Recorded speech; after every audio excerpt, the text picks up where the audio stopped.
Welcome listeners. Today's topic is Unit 6 of MPA 013 Public Systems Management.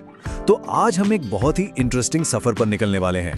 हम देखेंगे कि कैसे टेक्नोलॉजी यानी तकनीक हमारे सरकारी कामकाज और पब्लिक गवर्नेंस को पूरी तरह से बदल कर रख रही है। मतलब जरा सोचिए, उन पुराने धूल फांकते कागजी तरीकों से लेकर आज के super fast transparent digital systems तक का ये बदलाव कितना कमाल का है ना? बस इसी ट्रांसफॉर्मेशन को आज हम डिकोड करेंगे। Okay, let's dive into this.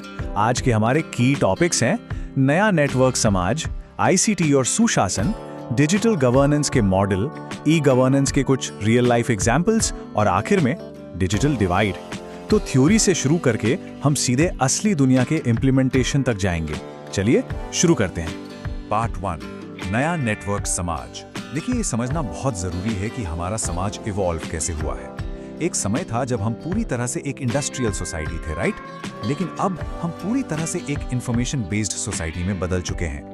अगर हम नेटवर्क सोसाइटी की डेफिनेशन को देखें तो ये ग्लोबलाइजेशन और टेक्नोलॉजी का ही नतीजा है।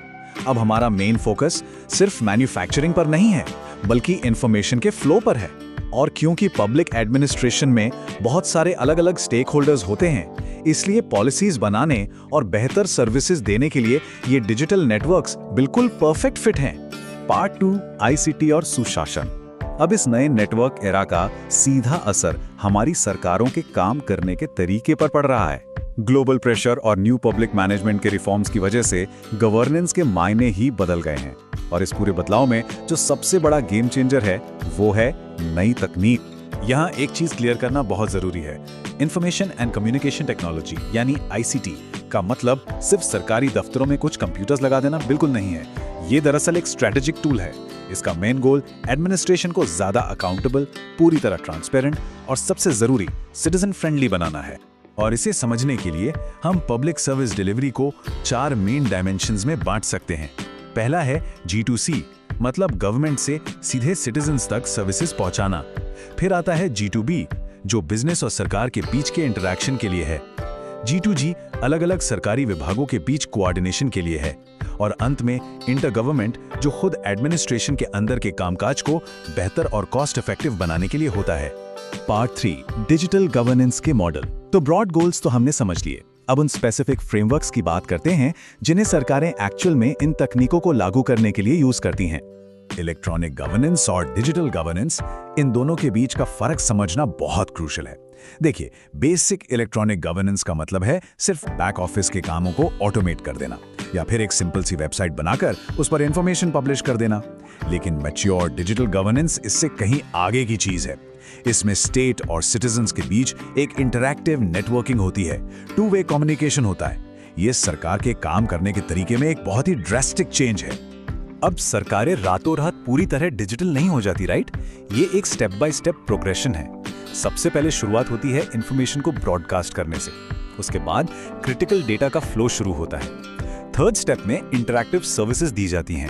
और फाइनली एक full e governance maturity achieve होती है, जहां पूरा सिस्टम एक सर्विस ओरिएंटेड नेटवर्क की तरह काम करता है।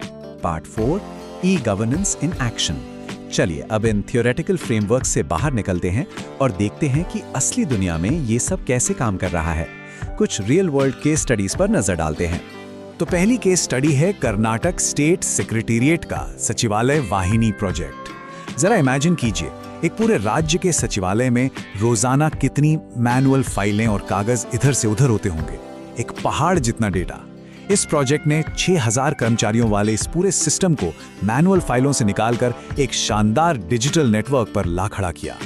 Now, what's really interesting here is कि इस ट्रांसफॉर्मेशन के लिए कितने स्पेसिफिक और टेलर मेड सॉफ्टवेयर मॉड्यूल्स बनाए गए, जैसे पत्र जिससे लेटर्स की ट्रैकिंग होती है, कर्ता जो फाइलों को एक डेस्क से दूसरी डेस्क तक डिजिटली ट्रैक करता है, कोर्ट केसेस के लिए मुकदमे और बजट मॉनिटरिंग के लिए आय व्यय।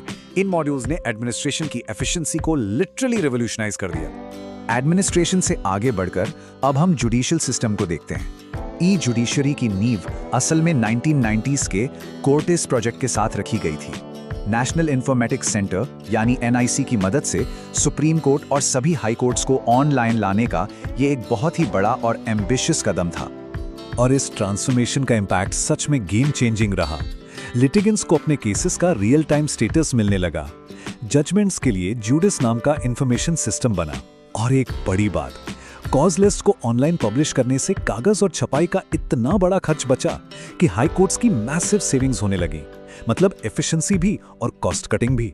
चलिए अब एक इंटरनेशनल एग्जाम्पल लेते हैं, मलेशिया का ई-गवर्नमेंट प्रोजेक्ट। इन्होंने अपने मल्टीमीडिया सुपर कॉरिडोर के थ्रू एक unified one stop service window create की। इस एक कदम ने मलेशिया में सिटीजन और गवर्नमेंट के रिलेशनशिप को पूरी तरह से रीडिफाइन कर दिया। याद है हमने G2C यानी गवर्नमेंट टू सिटीजन्स की बात की थी? ये उसी का एक परफेक्ट प्रैक्टिकल एप्लीकेशन है। रोड ट्रांसपोर्ट डिपार्टमेंट हो, मिनिस्ट्री ऑफ हेल्थ हो या फिर 24/7 कभी भी अपनी यूटिलिटी बिल्स चेक करना या पे करना हो, इन चीजों ने वहां के आम लोगों की डेली लाइफ को बहुत ही कन्वीनियंट बना दिया। Let's move to and see how this bills. Part 5, digital divide. Success story सुनना तो हम सबको बहुत अच्छा लगता है ना, लेकिन क्या ICT को इम्प्लीमेंट करना वाकई इतना आसान है? आइए इन यूटोपियन आइडियाज से बाहर निकलकर कुछ सोबरिंग रियलिटीज यानी जमीनी सच्चाइयों का सामना करते हैं। अर्ली 2000s की बात करें तो ग्लोबली एक बहुत ही ऑप्टिमिस्टिक विजन था। 38 मिलियन से ज्यादा वेबसाइट्स के साथ एक बॉर्डरलेस साइबर स्पेस का सपना देखा जा रहा था। सबको लग रहा था कि दुनिया पूरी तरह से कनेक्ट हो चुकी है। लेकिन जरा इस 1.65% के नंबर पर गौर कीजिए। 2002 में वर्ल्ड इकोनॉमिक फोरम की रिपोर्ट के हिसाब से भारत में इंटरनेट पेनिट्रेशन सिर्फ 1.65% था। इमेजिन कर सकते हैं आप, वो ग्लोबल विजन और ये रियलिटी दोनों के बीच कितना भयानक कंट्रास्ट था। सच तो ये है कि सिर्फ एक वेबसाइट लॉन्च कर देने से गरीबी या इलिटरेसी जैसी सिस्टेमिक प्रॉब्लम्स सॉल्व नहीं हो जाते। खराब infrastructure, high illiteracy rates, language barriers और ऑफिशियल्स में कैपेसिटी बिल्डिंग की कमी, इन सब बैरियर्स ने मिलकर एक डिजिटल डिवाइड क्रिएट कर दिया है जो बहुत ही रियल और चैलेंजिंग है।